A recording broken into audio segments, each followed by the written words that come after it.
আমরা বারবার বোঝাতে চেয়েছি যে বাম জমানার প্রথম দিকে সরকার এবং দলের মধ্যে একটা সূক্ষ্ম বিভাজন রেখা ছিল। 2011-র কিছু বছর আগে থেকে সেই বিভাজন রেখাটাকে সম্পূর্ণ মুছে দিয়েছিল লেফট ফ্রন্ট।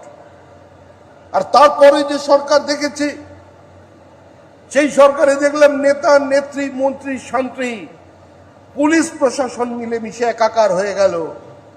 তারা সবাই মিলে ডিজে বাজাচ্ছিল, ডিজে। আর তাদের যিনি উত্তরাধিকারী, তিনি নেমন্ত্রণ করেছিলেন অমিত শাহকে।